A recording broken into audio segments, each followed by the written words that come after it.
Diistilahkan bahwa umat Islam di dalam menggalang kebersamaannya itu harus seperti orang main sepak bola. Saudara-saudara kan tahu orang main sepak bola itu. Orang main sepak bola, kalau pertandingan belum dimulai sih silakan saja kumpul di luar lapangan, atur strategi yang baik. Tapi kalau pertandingan sudah dimulai, turun ke lapangan hijau, jangan kumpul terus. Ada sepak bola gotong royong, mundur-mundur rame-rame, depan ke depan kumpul melulu mainnya. Kalah. Orang main sepak bola itu ya harus ada penyerang tengah, harus ada penjaga gawang, harus ada strikernya, harus ada kiri luarnya, kanan dalamnya yang jadi backnya.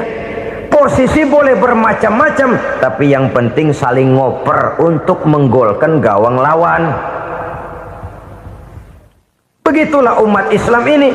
Boleh ada yang jadi pejabat, boleh ada yang jadi pengusaha, boleh ada yang jadi petani, silakan ada yang jadi seniman, ada yang jadi penyair, ada yang jadi artis sekalipun.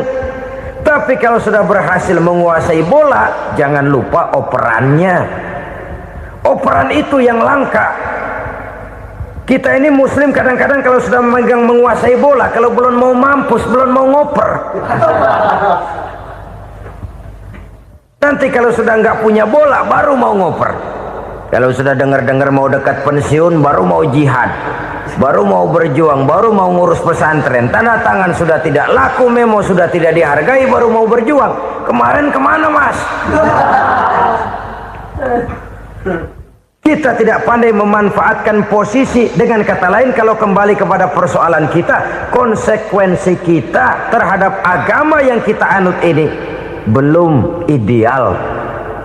Dalam kehidupan kita sebagai seorang muslim, minimal 5 kali dalam sehari semalam kita mendengar seruan untuk mendirikan solat yang disebut azan.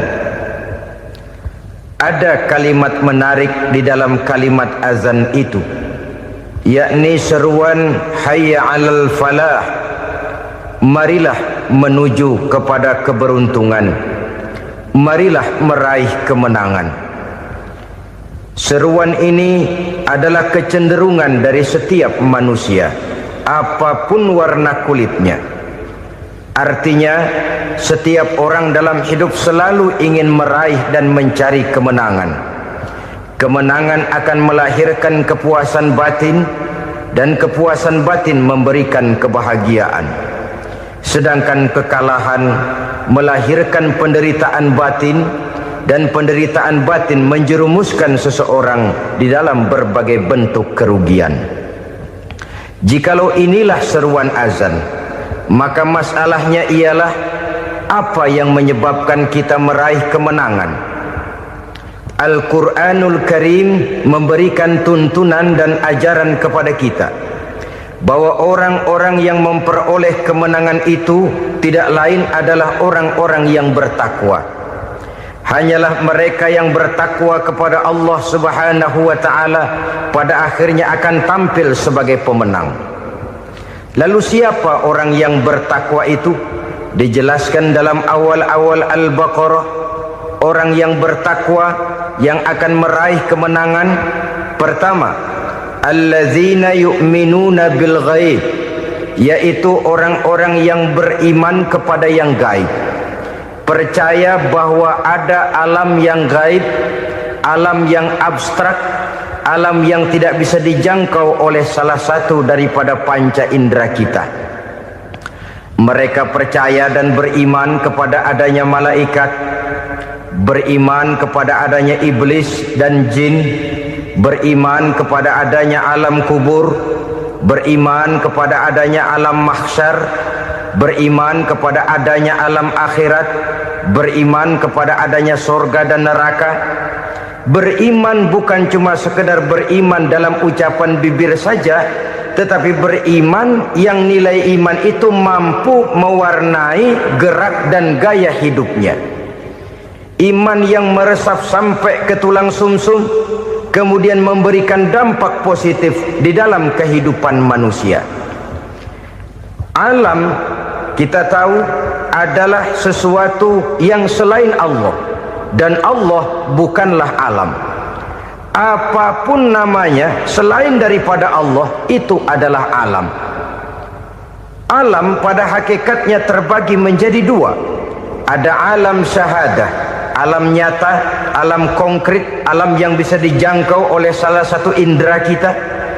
Kemudian ada alam ghaib, alam yang tidak bisa dijangkau oleh panca indera kita, alam metafisika, alam abstrak, alam yang wajib kita imani keberadaannya.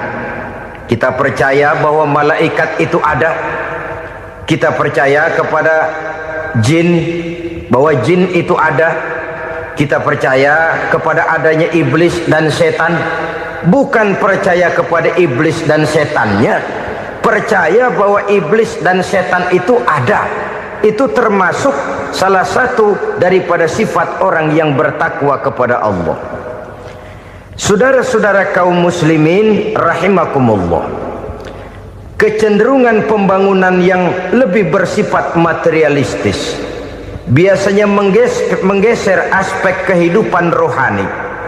Orang berpikir empiri, dan dalam pola pikir yang demikian maka alam gaib tidak lagi mendapat perhatian.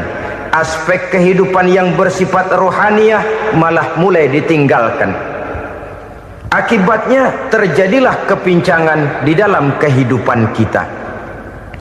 Pernah ada satu pengalaman pribadi dalam perjalanan kembali ke tanah air. Dalam pesawat di sebelah kanan saya duduklah seorang Jerman namanya Heiner Simonsen. Iseng saya ajak kenalan, saya ajak ngobrol, saya tanya dia. Saya bilang, Mas Heiner ini, kalau pesawat yang kita tumpangi ini jatuh ke bawah, kira-kira apa yang bakal terjadi, Mas? Dia bilang, kita semua akan mati. Begitu? Iya. Oke. Apa itu mati? Tanya saya. Dia bilang, untuk tahu apa itu mati, kita harus tahu lebih dahulu apa itu hidup. Saya pikir nih bule bisa ngomong juga. Baiklah kata saya. Apa hidup menurut Anda itu? Oh, hidup itu dia bilang, kalau seluruh anggota badan kita bekerja secara normal, paru-paru memompa darah secara normal, jantung berdetak secara normal, sel-sel tubuh bekerja secara fit, dan organisme tubuh hanya mau bekerja secara normal, dia bilang, kalau kita memberi makan yang cukup, menu yang teratur, dan gizi yang lengkap. Saya bilang, kesimpulannya apa, Ner? Dia jawab, hidup adalah dari tangan ke mulut. Life is from the hand to the mouth, kata dia. Hidup adalah dari tangan ke mulut. Jadi masalah hidup tidak lebih daripada masalah isi perut. Orang pergi pagi, pulang sore, peras keringat, banting tulang, perut yang dibelain. Saya bilang, you are wrong. Sampean salah, Ner. Kamu orang Islam bukan? Bukan. Pantas. Kenapa saya salah? Dia bilang, ya jelas salah. Salahnya di mana? Kamu ini manusia. Kalau hidup cuma dari tangan ke mulut, saya bilang, kambing di kampung saya juga begitu pikirannya, Ner. Itu kambing di kampung saya, asal perutnya kenyang, sudah hidup dia. Perkara besok bagaimana, lusa prospeknya macam mana, bulan depan ada apa, kambing nggak pernah mikir. Di kampung saya kambing juga pikirannya begitu. Kamu Kristen ya? Tadinya. Loh kok tadinya, lalu apa sekarang kamu ini? Dia bilang, sekarang saya netral. Saya tidak beragama, tapi saya percaya kepada Tuhan sebagai pencipta alam. Saya ingat benar dia bilang, I haven't any religious, but I believe to God as the creator of the world. Kenapa bisa netral begitu, Ner? Habis saya bingung katanya. Islam bilang Islam baik, Kristen bilang Kristen baik, Hindu Buddha bilang Hindu Buddha baik, semua agama baik. Saya netral sekalian, nggak beragama. Yang penting saya percaya kepada Tuhan. Saya bilang, Ner, kamu ini kayak orang mau beli celana, lalu bingung. Yang satu bilang Levi's bagus, yang satu bilang Blue Jean hebat, yang satu bilang Wool England hebat. Celana ini hebat, celana itu bagus, celana ini hebat. Semua celana bagus, kamu bingung. Akhirnya netral, tidak pakai celana. Itu juga salah. Saya pikir-pikir, kemudian saya melihat bahwa dua pola berpikir Henner ini nampaknya sudah mulai menggejala di lingkungan masyarakat bangsa kita. Disadari atau tidak, secara jujur kita harus berkata, dua pola pemikiran Henner ini mulai berkembang di tengah masyarakat bangsa kita. Pertama, pola pikir materialisme. Hidup adalah dari tangan ke mulut. Masalah hidup tidak lebih masalah isi perut. Itu yang perlu dibela, dan disitulah arti kehidupan. Pergi pagi, pulang sore, peras keringat, banting tulang untuk mempertahankan perut. Kalau sudah kemari cara orang berpikir, maka buat apa percaya kepada yang gaib? Untuk apa sholat? Untuk apa puasa? Untuk apa zakat? Untuk apa menghadiri majelis taklim? Tanpa kepercayaan kepada yang gaib, hidup berjalan menurut alur empiris dan materialis. Kalau sudah ke sana cara orang berpikir, biasanya orang lalu cenderung menghalalkan segala cara. Hanyalah orang yang percaya bahwa akhirat ada, hanyalah orang yang percaya bahwa alam kubur itu ada, hanyalah orang yang percaya bahwa malaikat itu ada, hidupnya akan lebih terarah dan terkendali. Karena kepercayaan kepada yang gaib, yang merupakan fase daripada kehidupan setelah hidup yang sekarang ini, mewarnai gerak pribadi seseorang di dalam dia melakukan kegiatan hidupnya. Pola berpikir materialisme, disadari atau tidak, mulai menggejala di lingkungan masyarakat bangsa kita. Hidup tidak lebih dari urusan tangan ke mulut, mulut ke tangan, tangan ke mulut. Asal perut sudah kenyang, hiduplah sudah. Perkara bagaimana prospek hari yang akan datang, bagaimana akhirat, tidak jadi persoalan. Ini yang oleh Nabi diperingatkan, ad-dunya sijnul mu'min wa jannatul kafir. Dunia adalah penjara bagi orang beriman dan surga bagi orang kafir. Dulu di zaman Belanda hadis ini pernah disalah tafsirkan, disalah artikan, digunakan sebagai senjata untuk mengkebiri dan membuat impoten umat Islam. Sudahlah umat Islam gak usah macam-macam, kata Belanda. Dunia ini kan penjara buat orang Islam, surga buat orang kafir. Di penjara jangan bertingkah.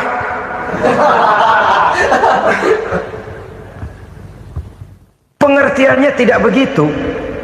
Dunia adalah penjara bagi orang mukmin. Artinya dalam kehidupan dunia seorang mukmin tidak bebas memperturutkan hawa nafsunya.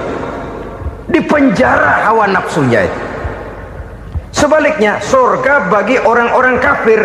Buat orang kafir, surgalah dunia ini. Mereka bebas memperturutkan hawa nafsunya. Dilarang tidak terlarang, dicegah pun tidak tercegah. Mereka hidup menurut alur bisikan nafsu mereka sendiri. Kemudian bila ajal datang, maut merenggut nyawa, selesailah surganya sampai di situ. Maka bagi orang-orang yang tidak percaya kepada adanya akhirat, kepada adanya alam gaib, surganya sebatas umurnya. Sekali lagi, surganya sebatas umurnya. Bila umur selesai, ajal pun datang merenggut nyawa, selesailah sudah surganya sampai di situ. Alangkah pendeknya perjalanan orang-orang yang tidak percaya kepada alam gaib ini.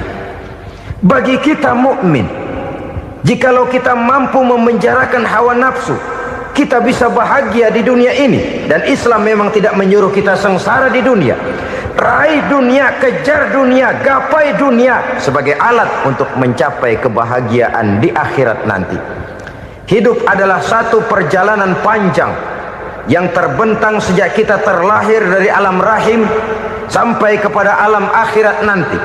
Andai kata kita gagal meraih kebahagiaan di dunia, toh kita masih punya akhirat.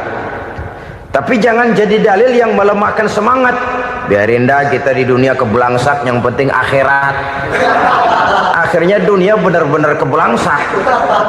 Bagaimana dunia ini bisa kita raih, dan bagaimana meraih dunia untuk menunjang kepentingan akhirat nanti.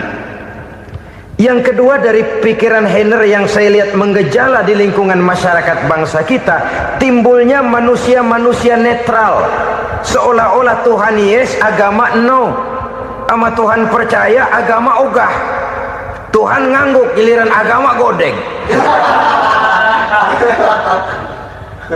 Padahal hampir dalam setiap ayat dalam Quran, kata-kata amanu biasanya bergandeng dengan wa amilus sholihat, iman dan amal soleh. Ini sebagai isyarat Tuhan dan agama jangan pernah dipisah-pisah. Apabila kita bertuhan, maka kita harus beragama. Apabila kita beragama, maka agama itu harus bersumberkan dari Tuhan yang kita imani itu. Tidak mungkin kita pisah, Tuhan yes, agama no. Sama Tuhan percaya tapi agama bikin sendiri. Sembayangnya cukup bengong 2 jam madep ngulon.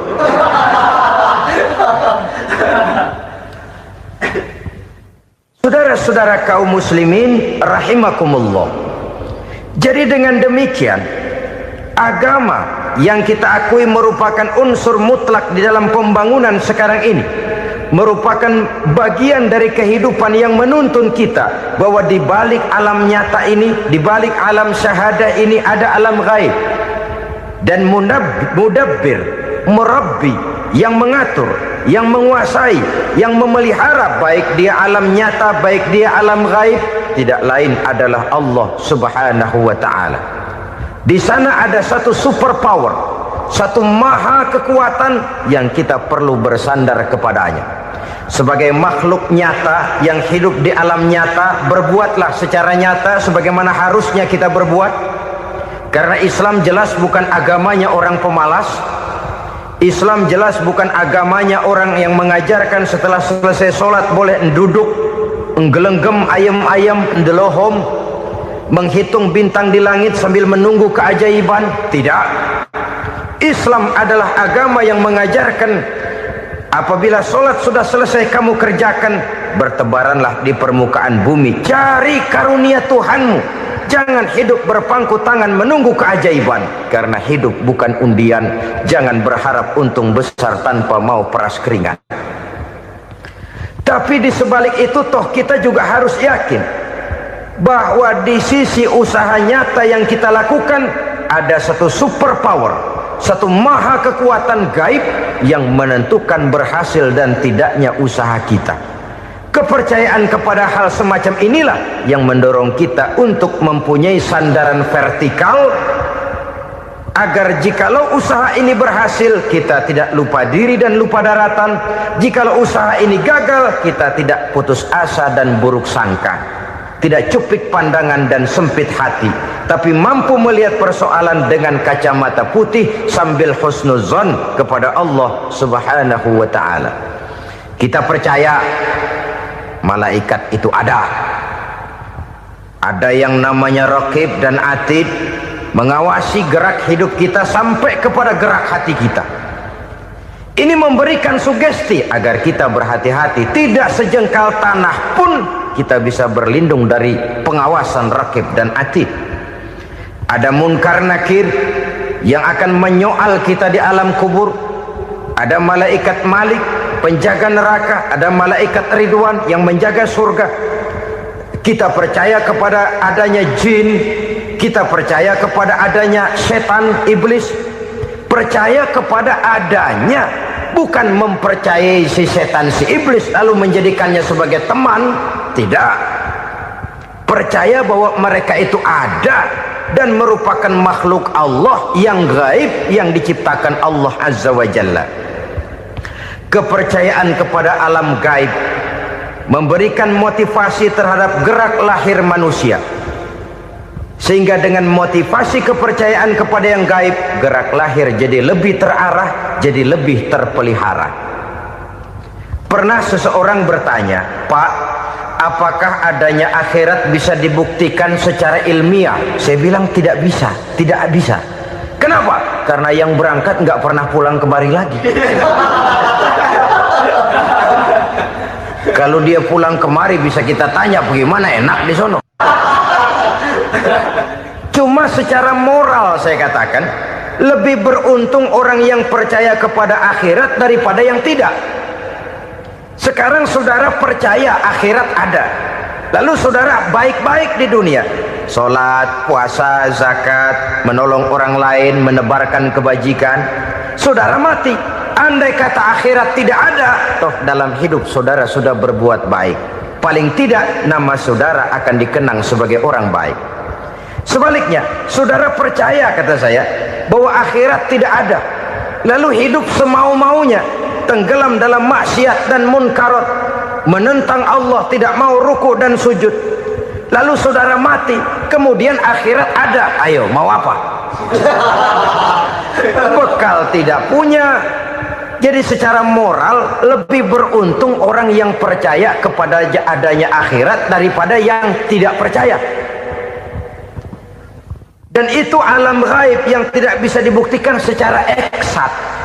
Jangankan untuk membuktikan seperti itu, dalam kehidupan sehari-hari saja yang kita rasakan tidak selalu berbentuk toh. Angin, bagaimana sih bentuknya angin? Kita tidak tahu. Merah, buktinya kalau dikerok merah. Yang merah itu kulit, yang kulit kita bukan anginnya. Sakit, rasa sakit itu ada, tapi bagaimana bentuk sakit kita nggak pernah tahu. Kalau kita makan cabai pedas, bagaimana bentuk pedas itu tidak ada, tapi rasa ada. Bentuk pedas hijau, cabenya bukan pedasnya. Tidak semua yang kita rasakan bisa kita gambarkan dalam bentuk yang konkret.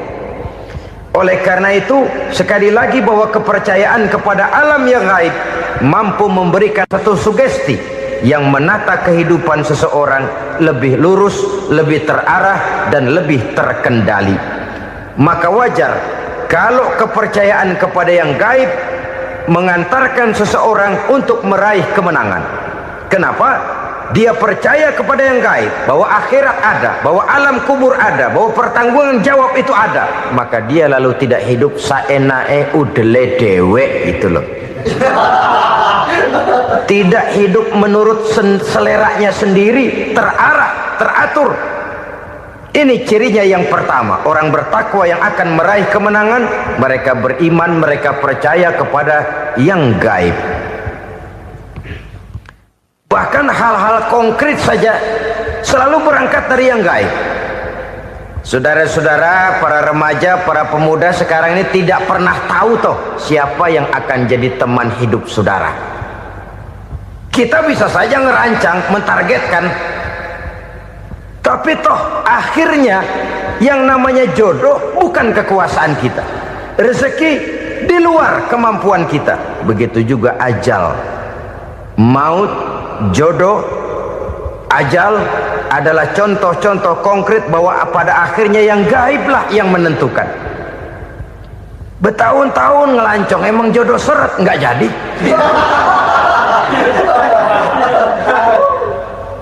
Begitu kenal baru setengah malam nginep ditangkap hansip kan. Hal-hal semacam itu kadang-kadang kita berpikir suuzon, gilet, perempuannya cakep banget, lakinya rebek amat. Memang begitulah jodohnya. Memang begitulah jodohnya. Saudara hadirin ma'asyiral muslimin yang saya hormati, jadi hal-hal yang konkret saja kita yakini sepenuhnya ditentukan oleh satu superpower yang gaib itu tadi. Dari sanalah segala ketentuan itu berangkat dan kesanalah segalanya akan kembali. Maka kepercayaan kepada yang gaib meluruskan gerak hidup seseorang dan itu akan mengantarkan dia kepada meraih kemenangan. Satu. Yang kedua, wa yuqimuna shalah. Orang bertakwa yang akan meraih kemenangan itu adalah orang-orang yang mendirikan sholat. Kenapa sholat mengantarkan orang untuk meraih kemenangan? Yang jelas, inna sholata tanha anil fahsya'i wal munkar. Sholat mampu mencegah manusia dari perbuatan keji dan munkar. Banyak filsafat hidup yang terkandung di dalam solat ini. Sejak kita wudhu sampai kita menghadap ke arah kiblat, sampai kita melakukan gerak-gerak solat, bacaan-bacaan yang ada di dalam solat, lalu sampai kepada mengucapkan salam. Banyak filsafat hidup yang terkandung di dalam solat. Umpamanya saja, setelah takbiratul ihram, mulai kita dengan solat dalam posisi berdiri. Diajarkan dalam kitab-kitab fikih agar kita melihat ke arah tempat sujud. Ini kan filsafat kehidupan. Kalau kamu solat dalam posisi berdiri, lihat tempat sujud. Jangan solat mata jelalatan, sebab nanti bisa mengurangi kekhusyuan. Jadi wajar kalau yang dikatakan bahwa yang paling afdol adalah shaf yang di depan. Kenapa? Secara harfiah pengertiannya akan lebih mengundang kekhusyuan. Kenapa? Kalau kita di shaf paling depan di masjid umpamanya paling banter, kita lihat tembok. Tapi kalau kita shaf di tengah atau di belakang, orang-orang di depan kita pun akan kelihatan. Yang bajunya loreng, yang bajunya genggang, yang bajunya macam-macam. Kita lihat, kadang-kadang kita pikirin, ada yang bajunya bolong. Kita sholat tapi dalam hati, nih orang bajunya robek, yang nggak tahu apa. Ada saja hal-hal yang mengusik kekhusyuan kita. Oleh sebab itu diajarkan dalam posisi berdiri, lihat, arahkan pandangan matamu kepada tempat sujud. Ini kan filsafat kehidupan. Maksudnya apa? Kalau lagi diri, lihat dong tempat sujud. Kalau udah di atas, ingat dong sama yang bawah. Kalau sudah tinggi, ingat dong dari mana kamu berangkat. Kalau sudah berkuasa, bantu dong yang lemah. Kalau sudah kaya, santuni dong yang miskin. Kalau sudah alim, bimbing dong yang awam. Ini filsafat kehidupan. Dalam posisi berdiri, kau lihat tempat sujud. Ini akan melahirkan kepekaan sosial, di mana seseorang mau tahu kepada orang lainnya. Bagaimanapun kaya kita, tinggi pangkat dan jabatan kita, jikalau hidup hanya untuk kepentingan perut sendiri saja, rasanya belum membawa manfaat di dalam kehidupan kita. Tapi efek yang tertinggi sesungguhnya, solat mencegah manusia dari perbuatan keji dan munkar. Perbuatan keji dan munkar, walaupun kelihatannya mendatangkan uang, membawa keuntungan, tapi itu keuntungan semu, keuntungan sementara. Dengan menipu orang lain kita bisa dapat untung, tapi tidak membawa berkah. Dan itu adalah kerugian besar dalam kehidupan kita. Maka untuk meraih kemenangan harus dimulai dengan membentuk kepribadian yang tegar, memiliki sandaran vertikal yang langsung kepada Allah Subhanahu wa ta'ala. Dan itu hanya bisa kita tempuh melalui jalur ibadah formal yang sudah ditentukan Allah, yakni solat yang 5 waktu. Untuk memperkuat itu ada solat-solat sunnah, rawatib, nawafil sebagai terminal-terminal kontrol cadangan untuk memelihara stabilitas temperatur batin di dalam kita berhubungan dengan zat yang maha gaib, yaitu Allah Subhanahu wa ta'ala. Orang sering bertanya, Pak, itu tetangga saya nggak sholat, duitnya nggak habis-habis, Pak. Nggak sholat tapi mobilnya tambah terus. Nggak sholat tapi usahanya makin maju. Tapi di sisi lain ada orang yang rajin sholat, rezekinya butak bener. Anaknya mana kurus, mana korengan. Saudara hadirin ma'asyiral muslimin rahimakumullah, harus saya katakan bahwa solat memang bukan untuk cari duit. Solat adalah sandaran vertikal kita kepada Allah. Sedangkan soal rezeki itu berkaitan dengan sifat Allah maha pengasih dan maha penyayang. Allah maha pengasih, siapapun dikasih kalau mau usaha. Allah maha penyayang, tidak semua orang disayang oleh Allah Azza wa Jalla. Dan belum tentu banyak harta itu merupakan nikmat. Mungkin juga istidraj. Artinya istidraj itu dikasih tapi diambulin, kalau bahasa Betawinya itu. Dikasih tapi diambulin, itu bukan merupakan nikmat sesungguhnya, lebih merupakan azab dari Allah Subhanahu wa ta'ala.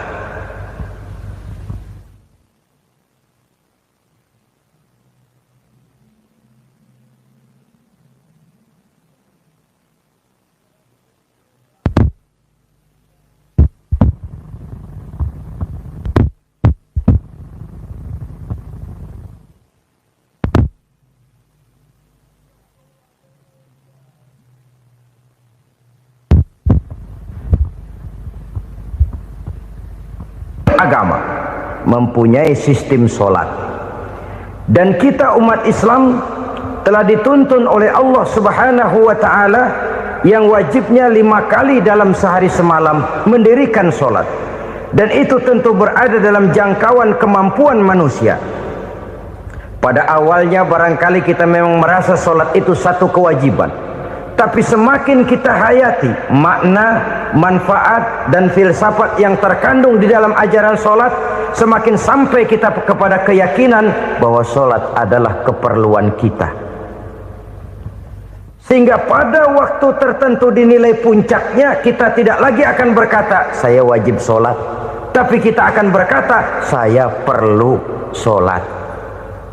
Kalau kita sudah merasakan itu adalah keperluan kita, nah di sanalah kita baru akan merasakan ruginya kalau hal itu tidak kita laksanakan. Sepanjang kita masih berkata saya wajib sholat, kita akan lebih merasakan dia sebagai beban ketimbang sebagai keperluan. Yang jelas Allah tidak memerlukan ibadah yang kita laksanakan ini. Dengan kata lain, andai kata satu dunia penuh ini orang tidak ada yang sholat satu pun, Allah tidak akan turun dari jabatan Tuhan. Jangan lalu berpikir kalau kita ngambek se-RW kagak sembahyang Tuhan tekor kali ini ya. Tentu tidak. Itu perlunya kita, bukan perlunya Allah. Dan pada induknya kita akan berkata saya perlu agama. Kalau secara induk kita sudah memerlukan agama, maka konsep-konsep yang ada di dalam ajaran agama itu pun adalah juga merupakan keperluan kita. Baik dia bernama sholat, baik dia bernama puasa, baik dia bernama zakat, baik dia bernama haji, seluruhnya adalah keperluan kita. Dan sesuatu yang kita perlukan apabila tidak kita laksanakan akan melahirkan kerugian di dalam kehidupan. Jangan heran kalau kita membaca riwayat perjalanan hidup para salafus soleh, orang-orang soleh. Ada yang tahajud sampai 100 rakaat, ada yang sholat malam kakinya sampai bengkak. Kita sekalinya bengkak biri-biri. Ada yang sholat membaca surah dalam Al-Quran sampai khotam Quran. Kok mau? Mereka sudah merasakan itu keperluan. Itu saja soalnya. Satu saat pun jikalau kita merasa bahwa itu keperluan saya, kita pun akan melaksanakan seperti itu. Keperluan saya dalam kehidupan. Inilah yang kedua. Yang ketiga, orang bertakwa yang akan meraih kemenangan itu, wa mimma razaqnahum yunfikun. Mereka membelanjakan sebagian daripada rezeki yang diberikan Allah kepada mereka. Mereka infakkan di jalan Allah. Ada satu dialog menarik. Satu hari seorang anak muda bertemu dengan seorang kakek-kakek yang sudah dikenalnya baik. Bertanyalah anak muda ini, "Kek, umur kakek berapa tahun?" 15 tahun, kata si kakek. "Anak kakek berapa orang?" 1. "Harta kakek berapa banyak?" 15 juta. Si anak muda ini bengong, lalu protes, "Kok kakek bohongin saya?" "Kenapa?" "Saya tahu umur kakek 70 tahun. Kenapa ngaku 15? Saya tahu anak kakek 5. Kenapa bilang 1? Saya tahu kakek miliuner, miliaran uang kakek. Kenapa ngaku cuma 15 juta? Begini, kata si kakek tadi. Benar, umur saya 70 tahun. Tapi dari umur yang 70 tahun itu baru 15 tahun terakhir ini saya merasakan ibadah kepada Allah. Meninggalkan maksiat, jauh dari segala macam munkarat. Maka yang 15 tahun inilah yang benar-benar saya rasakan sebagai umur saya. Benar anak saya 5, tapi yang 4 susah diatur. Cuman 1 rasanya nih yang bakal jadi si buah hati belahan jantung pelanjut cerita penerus sejarah. Cuma 1 ini yang saya harapkan yang akan jadi anak soleh, yang akan membuat saya menerima pensiunan pahala. Kalau yang 4 apek dah, nggak ada harapan. Yang satu nyekek botol melulu. Oh begitu, iya. Lalu kenapa kakek bilang harta kakek cuma 15 juta padahal saya tahu kakek uangnya miliaran, depositonya banyak? Ya karena 15 juta itulah yang saya ingat yang pernah saya belanjakan di jalan Allah. Saya merasa itulah harta saya yang sebenarnya. Yang miliaran yang saya simpan di bank kelak kalau satu saat saya mati akan jadi rebutan di antara anak-anak saya. Iya kalau anak saya soleh kayak yang satu ini. Kalau yang 4 tadi udah tulen dia bakal berantem dah berebut tuh. Jadi 15 juta yang saya belanjakan di jalan Allah inilah yang saya merasakan benar-benar harta saya yang sesungguhnya. Dialog ini patut menjadi bahan renungan kita bersama. Diberikan kita umur 40, 50, 60, 70, 80. Berapa tahun dari umur yang diberikan itu yang jalan mulus, yang kita gunakan untuk melaksanakan ibadah? Banyak harta kita simpan di bank, di lemari, di dompet, di tas. Tapi berapa yang sudah kita depositokan di jalan Allah yang akan menemani kita di hari kita kembali nanti? Maka orang bertakwa yang akan meraih kemenangan, wa mimma razaqnahum yunfikun, mereka membelanjakan sebagian dari rezeki yang diberikan Allah di jalan Allah subhanahu wa ta'ala. Ma'asyiral muslimin rahimakumullah, zahirnya memang kita memberikan kepada orang lain, tapi hakikatnya kita menyimpan untuk diri kita sendiri. Kita memberikan kepada yatim piatu 25.000. Zahirnya kita memberikan si yatim, hakikatnya kan kita cuma nyimpan. Saya berikan, titip kepadamu, ini untuk saya di akhirat. Kau boleh belikan baju, kau boleh belikan untukmu makan, kau boleh bayarkan sekolahmu. Ini untuk saya. Hakikatnya kita nyumbang masjid 1 juta, zahirnya kita berikan kepada panitia masjid, tapi hakikatnya kan cuma titip 1 juta ya untuk saya di alam kubur nanti. Silahkan kau boleh belikan semen, ini uang, belikan besi, belikan pasir. Saya cuma sekedar titip untuk kepentingan saya. Hakikatnya kita cuma sekedar menitip. Sebagaimanapun pada hakikatnya, apapun yang kita miliki dalam kehidupan kan cuma sekedar hak guna pakai, bukan hak milik mutlak. Harta kita, rumah kita, kendaraan kita, kebun kita, pabrik kita, hak guna pakai saja. Hak milik mutlak cuma untuk Allah subhanahu wa ta'ala. Saudara-saudara kaum muslimin rahimakumullah, ini yang ketiga.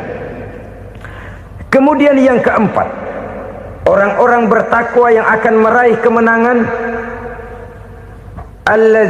allazina yu'minuna bima unzila ilaika, mereka yang beriman, mereka yang percaya kepada apa yang telah diturunkan kepadamu Muhammad, ay Al-Quran, yakni Al-Quranul Karim. Setelah percaya kepada yang gaib, mendirikan solat, kemudian menginfakkan sebagian dari rezeki yang diberikan Allah, mereka juga lalu percaya kepada yang diturunkan terhadap Nabi, yaitu tidak lain Al-Quranul Karim.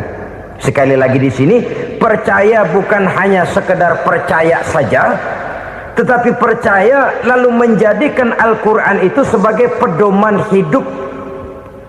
Sebab memang Al-Quran itu adalah GBHM, garis-garis besar haluan muslim. Apa yang harus kita lakukan, apa yang harus tidak kita lakukan, bagaimana mestinya kita bertingkah laku dan berbuat, seluruhnya tercantum di dalam Al-Quranul Karim. Itu sebabnya ketika satu hari Aisyah ditanya bagaimana akhlak Rasul, beliau menjawab, kana Rasulullah sallallahu alaihi wasallam khuluquhul Quran. Akhlak daripada Rasulullah tidak lain adalah Al-Quran. Jawaban simpel ini memberikan gambaran bahwa keseluruhan daripada konsepsi Quran sudah diterjemahkan dalam kehidupan Rasulullah Sallallahu Alaihi Wasallam. Karena kita tahu akhlak adalah keseluruhan dari gerak hidup manusia. Sejak ia berpribadi, berumah tangga, bertetangga, bermasyarakat, sampai kepada berbangsa dan bernegara, Al-Quran tetap memberikan sentuhan nilainya. Oleh karenanya, orang-orang yang bertakwa adalah orang-orang yang menjadikan Al-Quran sebagai pedoman dalam kehidupannya. Dan kita yakini Al-Quran diturunkan kepada Nabi Muhammad bukan merupakan produk Nabi Muhammad. Isi dan redaksinya langsung dari Allah Subhanahu wa ta'ala. Kemudian cirinya yang kelima, orang bertakwa yang akan meraih kemenangan itu, wa ma unzila min qablika. Tidak hanya sekedar percaya kepada yang diturunkan terhadap Nabi Muhammad yaitu Al-Quran, mereka juga percaya kepada apa yang pernah diturunkan kepada para nabi, kepada para rasul sebelum Nabi Muhammad.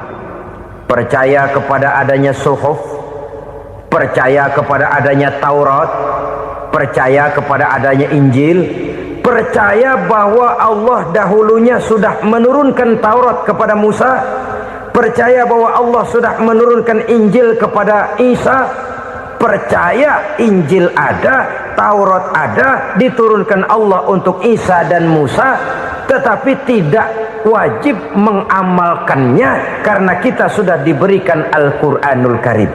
Ini yang perlu saya garis bawahi.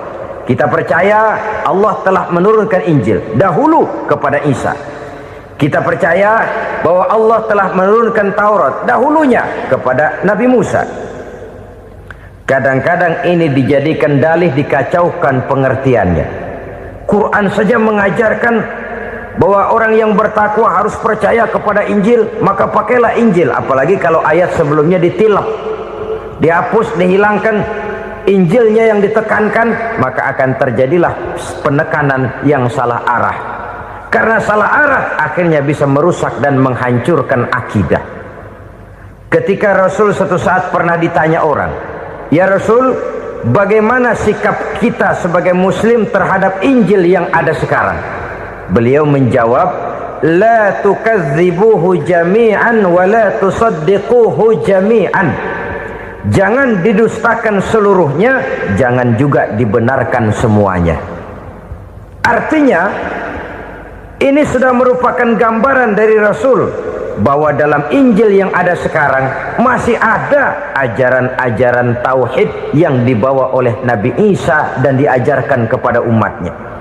Tapi juga dalam Injil yang sekarang ini sudah terkena intervensi dan investasi manusiawi. Karena itu Rasul menyimpulkan, la tukadzibuhu jami'an wa la tusaddiquhu jami'an. Jangan didustakan semua, jangan dibenarkan seluruhnya. Kita memang percaya Allah telah menurunkan Injil kepada Nabi Isa dulu, tapi kita tidak wajib mengamalkan Injil. Kita percaya Allah telah menurunkan Taurat kepada Nabi Musa, tapi kita tidak wajib mengamalkan kitab ajaran Taurat. Yang wajib kita percayai dan kita amalkan hanyalah Al-Quranul Karim. Kenapa? Oleh karena baik yang ada di dalam Taurat, baik yang ada di dalam Injil, tentu tercakup di dalam Al-Quran sebagai kitab terakhir yang diturunkan oleh Allah Subhanahu wa ta'ala. Dan itu wajar. Kalau seorang pejabat mau mengeluarkan satu keputusan baru, tentu dia harus meninjau keputusan-keputusan lama. Andai kata dianggap tidak berlaku, dianggap tidak relevan lagi, maka keputusan-keputusan lama itu tentu sudah dianggap tidak berlaku. Sebagian daripada aturan-aturan dalam keputusan lama yang masih dianggap relevan tercantum dalam keputusan baru yang wajib diamalkan. Begitulah hubungannya antara Al-Quran, Taurat, Zabur, dan Injil. 4 kitab samawi yang diturunkan Allah masing-masing kepada Zabur untuk Nabi Daud, Taurat untuk Nabi Musa, dan Injil untuk Nabi Isa alaihi wassalatu wassalam. Ketiga-tiga kitab itu kita percayai adanya, Kita yakini Allah telah menurunkan Zabur, Taurat dan Injil, tapi kita tidak wajib mengamalkannya. Yang wajib kita mengamalkannya sekarang ini tidak lain hanyalah Al-Quranul Karim saja, karena ia mencakup apa yang ada di dalam Zabur, apa yang ada di dalam Taurat, dan apa yang ada di dalam Injil. Keotentikannya bisa dipertanggungjawabkan. Ya, tapi kan Nabi Muhammad sudah mati 14 abad yang lalu, dan di zaman beliau Al-Quran kan belum dikodifikasikan, belum ditulis. Bagaimana keotentikannya bisa dipertanggungjawabkan? Mudah saja. Allah berjanji, inna nahnu nazzalna dzikra wa inna lahu lahafizun. Kami yang menurunkan Al-Quran dan kami yang akan menjaga dan memeliharanya. Allah turunkan Quran, Allah menjaganya. Bagaimana cara Allah menjaga Al-Quran itu? Banyaknya orang-orang yang hafaz Al-Quran. Hafaz Al-Quran 30 juz, 114 surah, 6.666 ayat. Sehingga jangankan satu kata, jangankan satu ayat, satu kalimat saja berubah sudah akan timbul reaksi dan mudah dimengerti. Kenapa? Banyak orang-orang yang hafaz Al-Quran. Sedangkan pada setiap akhir tahun biasanya malaikat Jibril selalu mengadakan checking terhadap ayat-ayat yang diturunkan pada waktu itu. Di zaman Nabi sendiri sudah ada usaha kodifikasi. Dan yang lebih luar biasa lagi, sampai hari ini tidak seorang pun mampu membuat satu ayat saja semacam Al-Quran. Ke bahasa manapun dia diterjemahkan, naskah aslinya tetap ikut, rujukan dasarnya tetap ada. Berdasarkan itu maka tidak mungkin terjadi penyelewengan terhadap atau pemalsuan terhadap ayat-ayat Al-Quranul Karim. Kesuciannya, keotentikannya, kemurniannya bisa dipertanggungjawabkan. Ma'asyiral muslimin rahimakumullah. Oleh karenanya, konsepsi dasar daripada ajaran Islam ini memang tidak lain adalah Al-Quran dan Sunnah. Isi daripada agama Islam yang merupakan iman, Islam dan ihsan, konsepsi dasarnya tidak lain adalah Al-Quran dan Sunnah Rasulullah Sallallahu Alaihi Wasallam. Maka yang kita perlukan sekarang ini adalah terjemahan Al-Quran di dalam kehidupan kita. Dengan demikian, maka gaya kehidupan yang lebih Qurani itulah yang kita dambakan. Kita perlu memang terjemahan Quran dalam bahasa Inggris, dalam bahasa Belanda, dalam bahasa Jepang, tapi yang lebih kita perlukan adalah terjemahan Quran di dalam kehidupan kita. Konsekuen, tidak memanipulasi, ringan sama kita jinjing, berat sama kita pikul. Jangan kalau lempengan ayat Quran tuh kira-kira enak diamalin, keras teriakan kita. Giliran kira-kira ayat Quran itu mukul kepala kita sendiri, diam kita. Itu ciri yang pernah disindir Allah dalam awal-awal Baqarah juga itu. Ciri beragamanya orang yang munafik. Kullama adha'a lahum masyawfih, kata Allah. Wa iza azlama alaihim qamu. Apabila terang mereka jalan, apabila gelap mereka berhenti. Artinya, kalau kira-kira di Islam nguntungin, rame-rame pada teriak Islam. Tapi ketika diminta untuk berjuang, ketika dituntut untuk berkorban, rame-rame mengundurkan diri. Nasib agama tidak ubahnya seperti daun pisang yang dikait orang di tepi jalan lantaran tak berpayung di ketika hari hujan. Manakala hujan usailah sudah, daun itu pun dicampakkan di tepi jalan, diinjak pula orang nan lalu. Artinya orang menjadikan agama cuma sebagai lipstick, decoration only, tidak konsekuen. Hanya pada saat-saat kelihatannya Islam membawa keuntungan, rame-rame orang teriak-teriak tentang Islam. Tapi jikalau diminta berjuang, jikalau dituntut untuk berkorban, biasanya rame-rame juga mengundurkan diri. Jangan heran kalau mayoritas hitungan kita, tapi minoritas peranan kita. Kuantitas kita dalam jumlah, tapi dalam kualitas kita lebih sering jadi penonton daripada jadi pemain. Padahal itu sangat tidak boleh terjadi. Umat Islam di Indonesia harus bangkit. Umat Islam di Indonesia harus sadar akan keberadaannya.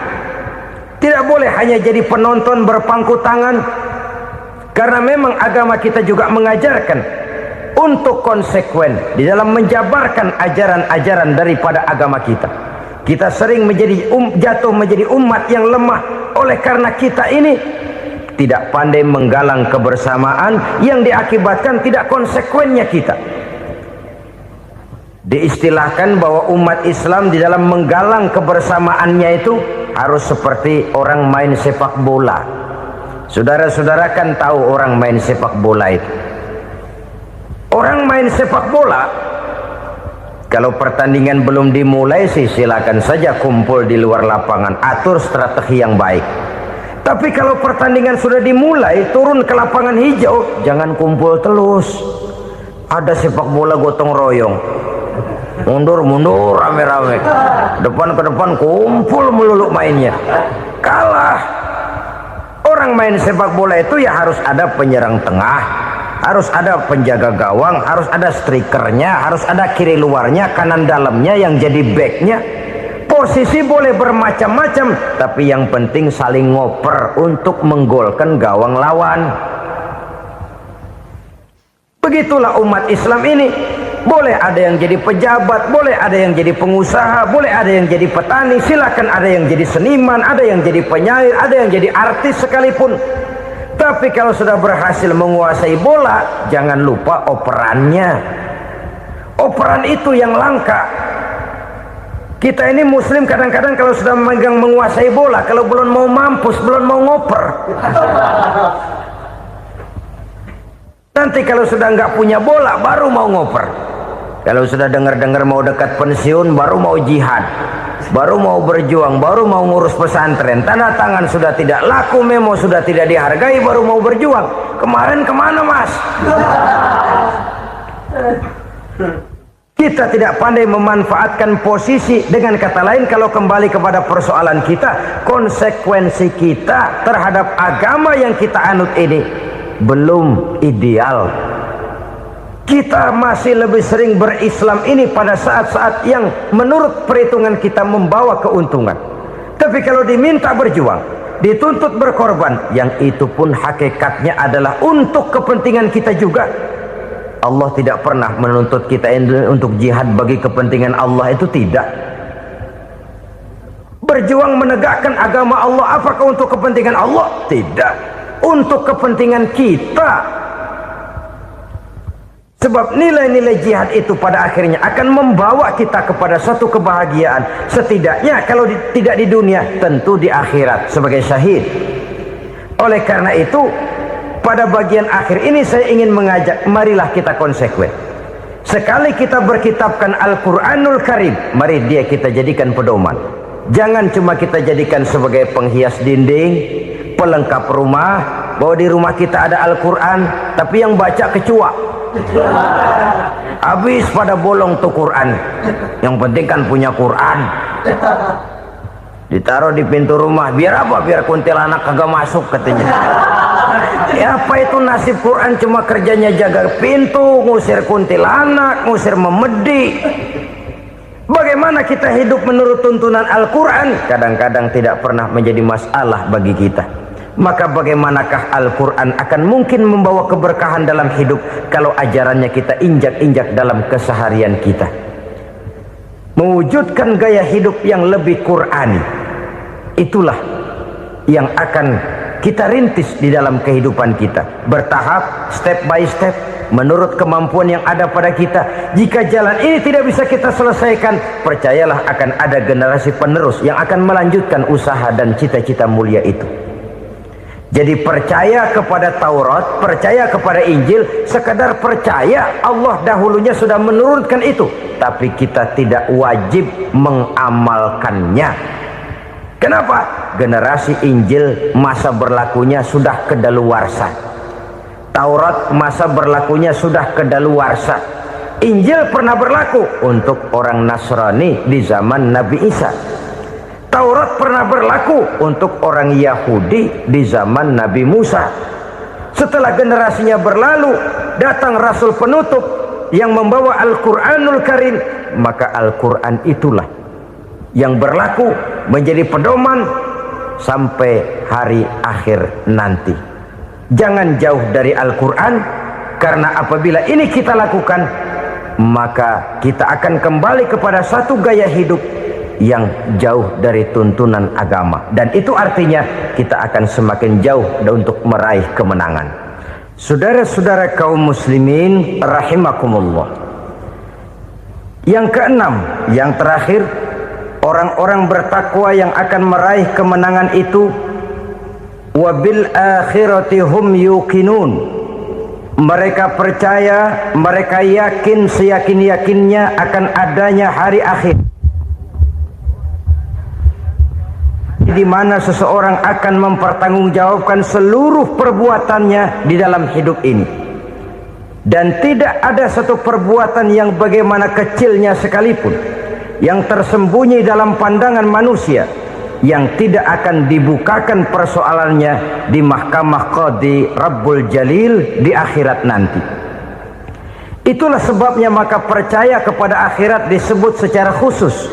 Padahal di awal tadi sudah dijelaskan yu'minuna bil ghaib, percaya kepada alam gaib, dan alam gaib ini termasuk akhirat. Kenapa pada bagian akhir disebut lagi akhirat? Karena ternyata bahwa kepercayaan kepada adanya akhirat merupakan induk dari kepercayaan terhadap adanya malaikat, setan, jin dan lain sebagainya, dan akan lebih memberikan sugesti dalam kehidupan manusia untuk meluruskan gerak hidupnya. Jikalau satu saat tergerak hati akan berbuat kejahatan, ingin mencuri, sadarlah, awas ada akhirat.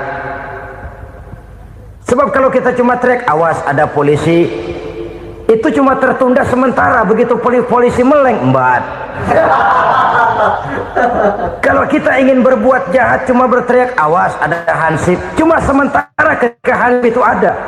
Tapi kalau ceritanya awas ada akhirat, mau menyeleweng awas ada akhirat, mau berjudi awas ada akhirat, mau mencuri awas ada akhirat. Keyakinan yang akan meluruskan gerak hidup manusia sehingga gerak itu jadi lebih terarah dan terkontrol, tidak merugikan baik diri sendiri, lebih-lebih orang lain. Ternyata bahwa kepercayaan kepadanya adanya hari akhirat sanggup menjadi sumber daya kontrol dari kehidupan manusia, sehingga ia tidak terjebak dalam perbuatan maksiat dan munkarat. Setiap orang menginginkan kebahagiaan, dan tidak seorang pun menginginkan kesengsaraan dalam kehidupan ini. Namun nyatanya tidak setiap orang yang ingin bahagia mengetahui jalan yang harus ditempuhnya untuk sampai kepada kebahagiaan itu. Maka pada kesempatan pertemuan kali ini saya ingin menyampaikan sebuah hadis dari junjungan kita baginda Nabi besar Muhammad sallallahu alaihi wasallam yang termuat dalam kitab Mukhtarul Ahadits An-Nabawiyah, di mana beliau bersabda, arba'un min sa'adatil mar'i. Ada 4 perkara yang merupakan tanda dari orang bahagia. Saya mau tanya, di antara saudara-saudara yang hadir di sini, apa ada yang kepengen jadi orang sengsara? Ya. Seluruhnya tentu ingin mendapatkan kebahagiaan. Maka menurut resep dari Nabi kita, tanda orang bahagia itu 4. Jadi kalau saudara ingin bahagia harus mempunyai 4 perkara ini. Yang pertama, orang bahagia itu kata Nabi, darun wasi'un, punya rumah biar bagus asal gede. Enak ngaturnya daripada sudah punya rumah kecil adanya di pinggir kali, gubuk, kalau hujan bocor miring lagi, kiamat. Loh, kalau gitu Islam materialis dong. Hadis ini boleh diartikan dengan makna hakiki, arti yang sebenarnya, boleh diartikan dengan makna majazi, arti kiasan. Kalau dia diartikan dengan arti kias, maka yang dimaksud darun wasi'un ay qalbun wasi'un, rumah yang luas tidak lain daripada hati yang lapang, karena di situ kunci kebahagiaan yang sebenarnya. Walaupun kita cuma tinggal di petak berukuran 2 kali 3 meter, kalau hati kita luas rasanya rumah itu.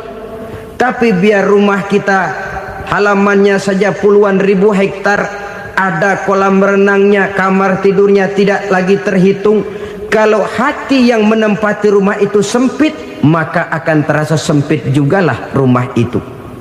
Tempat bergantungnya tidak lain adalah hati. Marilah kita mencoba melihat berbagai pandangan orang tentang bahagia ini. Ada orang menyangka bahwa bahagia itu kalau dia mendapatkan harta yang sebanyak-banyaknya. Siapa yang banyak harta, dialah raja. Apa yang dia mau seluruhnya bisa dibeli. Keamanannya dia bisa menyewa petugas. Seluruh fasilitas untuk menyenangkan kehidupannya bisa dibeli. Pendeknya, hartalah segala-galanya dalam kehidupan. Sampai ada pepatah mengatakan, innad darahima fil amakini kulliha taksur rijala mahabatan wa jalala. Sesungguhnya harta, dinar, dirham, uang di mana-mana selalu bikin hebat orang yang memilikinya. Coba lihat, orang yang punya duit sama yang enggak punya duit, jangan gaya hidupnya, gaya jalannya aja lain.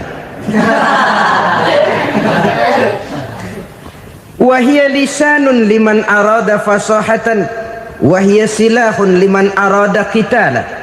Uang adalah senjata yang paling ampuh bagi orang yang mau pergi perang, dan lidah yang paling fasih bagi orang yang mau bicara. Kalau bicara dengan lidah macet, cobalah bicara dengan harta, lancar. Sampai ada pepatah demikian, segalanya bisa diatur dengan harta. Maka di kalangan orang yang berpandangan semacam itu, seluruh kegiatan hidupnya hanya terfokus kepada bagaimana mengumpulkan harta yang sebanyak-banyaknya. Tidak peduli halal haram, tidak kenal sore pagi siang dan malam, tidak sempat sujud, jauh dari agama, jauh dari kehidupan yang bersifat ruhaniyah, jauh dari Allah dan sebagainya. Sampai dalam Al-Quran dikelompokkan dalam kelompok yang dinamakan lumazah. Allazi jama'a malahu wa addadah yahsabu anna malahu akhladah. Mereka mengumpul-ngumpulkan harta sebanyak-banyaknya dan menyangka bahwa harta yang banyak itu dapat mengekalkan hidupnya, mengekalkan kekayaannya, mengekalkan kebahagiaannya. Saudara hadirin yang berbahagia, kalau pandangan hidup ini benar, artinya kalau harta memang merupakan satu-satunya hal yang dapat membuat orang bahagia, tentu di rumah mewah tidak akan pernah ada tangis derita. Tentu di satu tempat di mana fasilitas hidup serba menunjang tidak ada yang namanya penderitaan. Tapi suka dan duka, sedih dan gembira, senyum dan tawa adalah milik setiap orang, baik dia punya harta maupun dia tidak punya harta. Nyatalah bahwa harta semata-mata bukan merupakan jaminan bahwa orang akan bahagia. Walaupun tanpa harta orang sulit untuk bahagia. Saya mau cerita, ada orang super kaya, namanya Aristotle Onesimus, raja tanker Yunani. Dia punya kapal tanker saja konon sampai 11 banyaknya. Punya perusahaan penerbangan yang disebut Olympic Airlines. Punya hotel di berbagai kota besar di dunia ini, sejak dari New York, London, Paris, Rome dan sebagainya.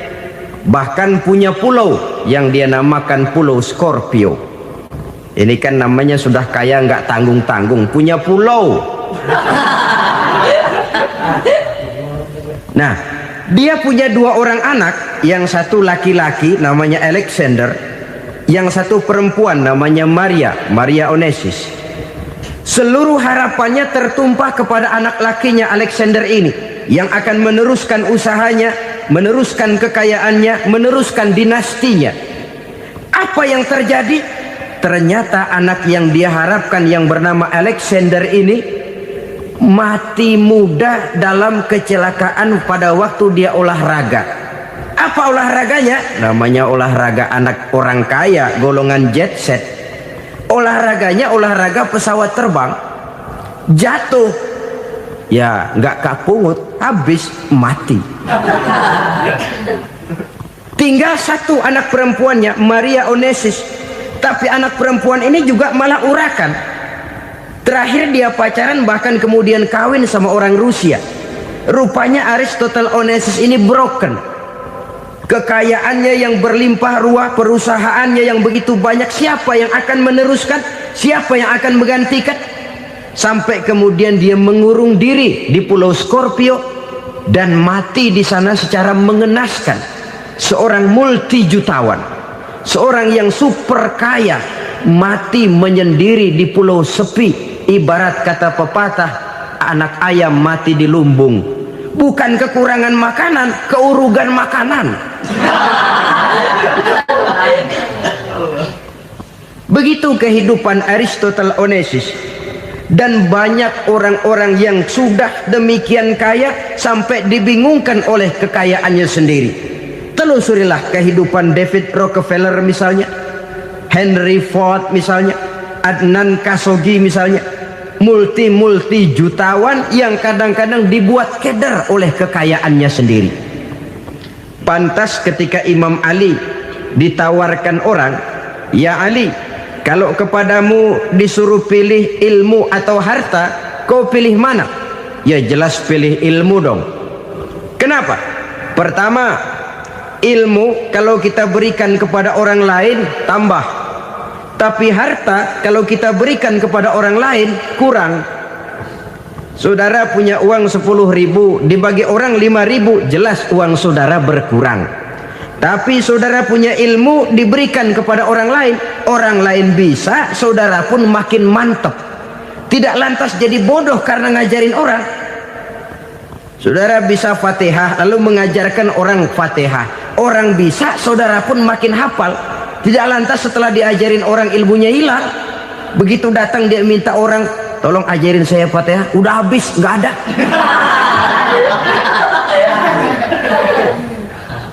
Yang kedua kata Imam Ali, ilmu menjaga kita. Kalau harta kita yang harus jaga.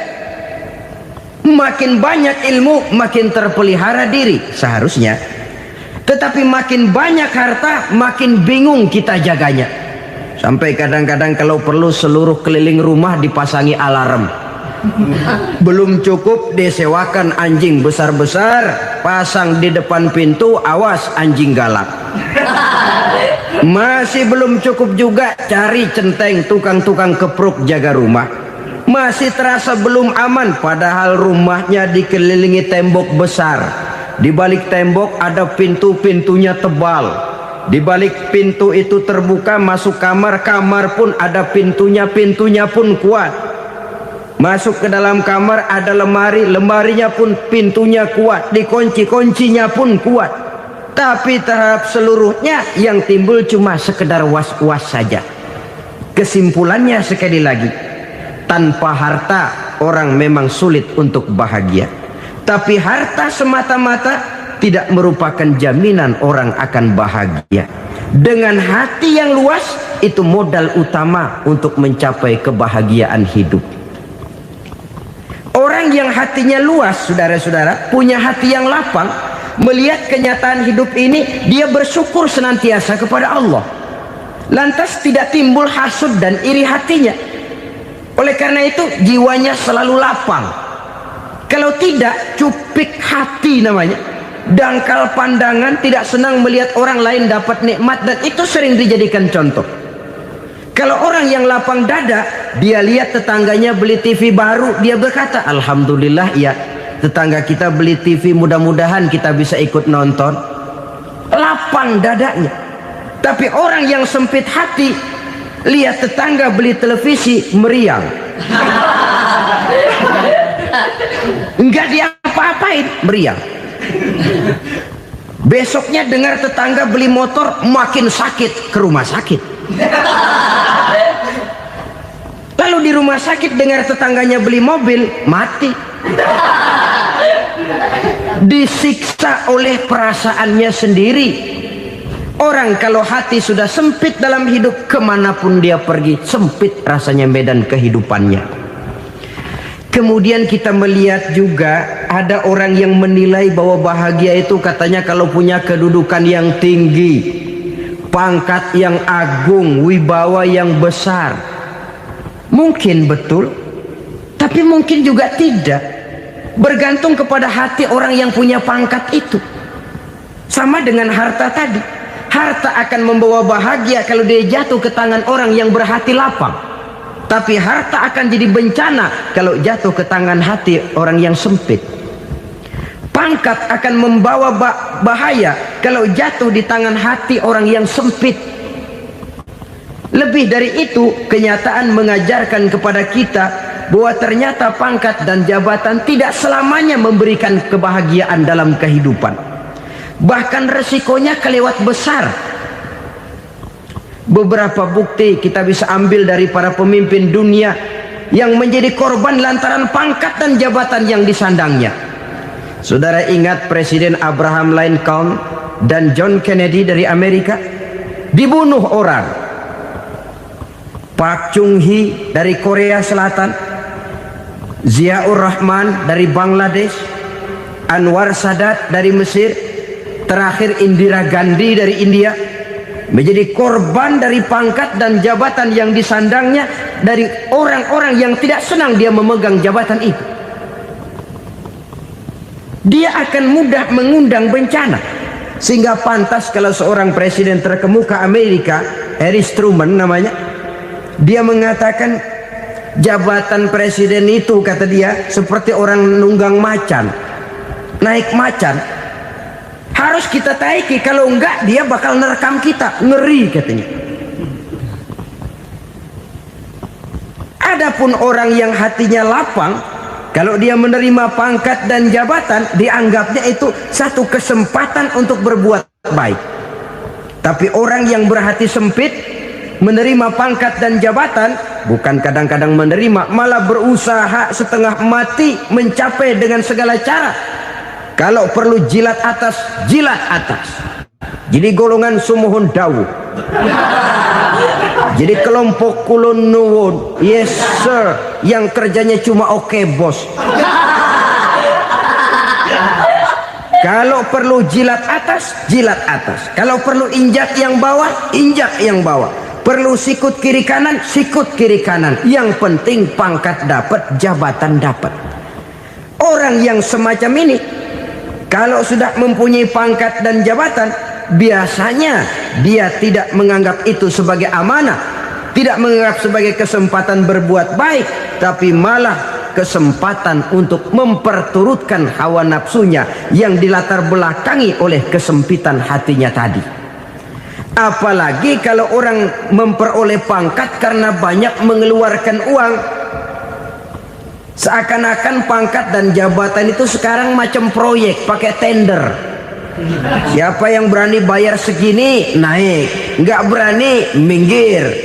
Padahal logikanya, kalau orang mencapai satu jabatan karena banyak mengeluarkan uang, hampir bisa dipastikan bahwa setelah jabatan itu dia pegang, langkah pertama yang akan dilakukannya ialah berusaha bagaimana uang yang dia keluarkan supaya kembali.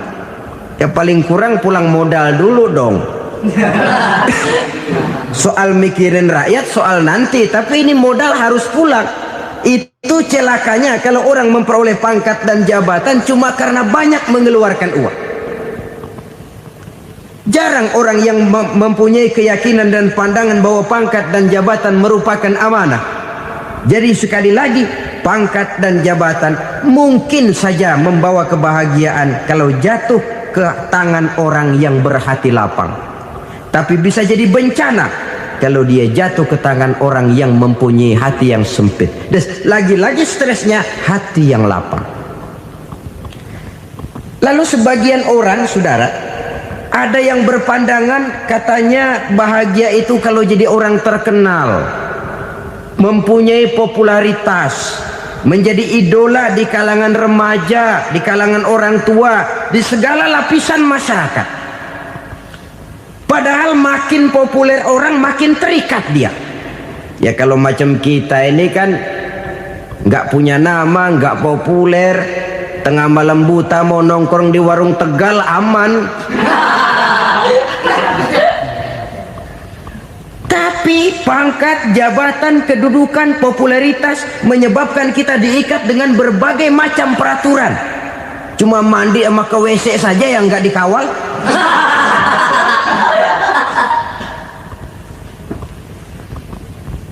Benarkah popularitas, ketenaran membawa kebahagiaan? Mungkin, ya, tapi mungkin juga tidak. Kenapa? Banyak orang-orang populer yang mengakhiri hidupnya secara tragis. Kita ambil beberapa nama. Di Amerika tahun 60-an ada bintang seksi paling terkenal yang dijuluki sex bomb, bom seksi. Sampai sekarang jadi legenda, namanya Marilyn Monroe. Singkatan doublenya itu inisialnya MM, Marilyn Monroe. Terkenal, top, sampai dia mati tahun 62. Namanya sekarang masih saja dibicarakan orang. Kenapa dia bunuh diri? Tidak punya hartakah dia? Banyak. Kurang populerkah dia? Seluruh dunia mengenalnya. Sejak rakyat kecil sampai pejabat tinggi dia punya hubungan. Kenapa? Jenuh. Dia terlahir dalam keadaan yatim. Setelah itu tidak lama dia berangkat remaja, ibunya meninggal. Pindah dari wanita asuh ke wanita asuh sampai 12 orang ibu angkatnya. Dan kekecewaan yang paling parah, setiap laki-laki yang dekat dengannya hanya seperti kapal berlabuh. Datang dan pergi silih berganti. Padahal dia merindukan seseorang yang bisa melindungi hidupnya. Dia rindukan itu dan dia tidak pernah menemukan. Itu yang akhirnya menyebabkan dia minum pil tidur kelewat dosis, minum obat tidur kebanyakan. Ya tidur terus sampai sekarang.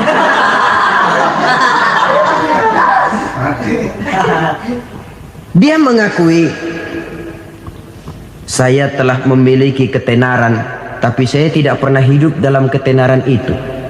Saya pandai main sandiwara, tapi saya ingin hidup dalam alam yang real sebagaimana umumnya orang. Itu yang dia rindukan.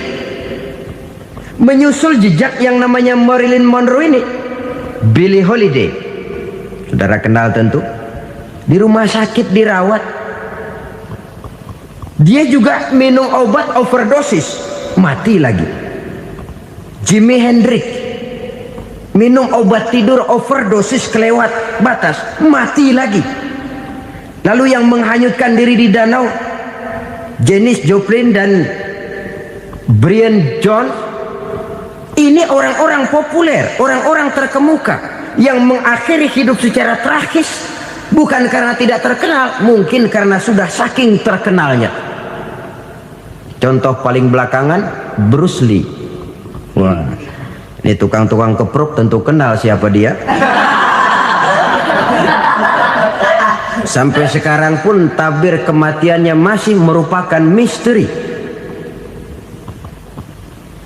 Dan yang masih hidup juga menunjukkan gejala yang aneh. Michael Jackson, rumahnya di Beverly Hills itu dijaga sedemikian rupa, dan dia selalu curiga kepada setiap makanan harus steril, bersih dari segala macam kimia. Kemana dia pergi, itu tukang-tukang keprok sudah selalu menjaga dan mengawal, dan dia seakan takut menunjukkan mukanya yang asli.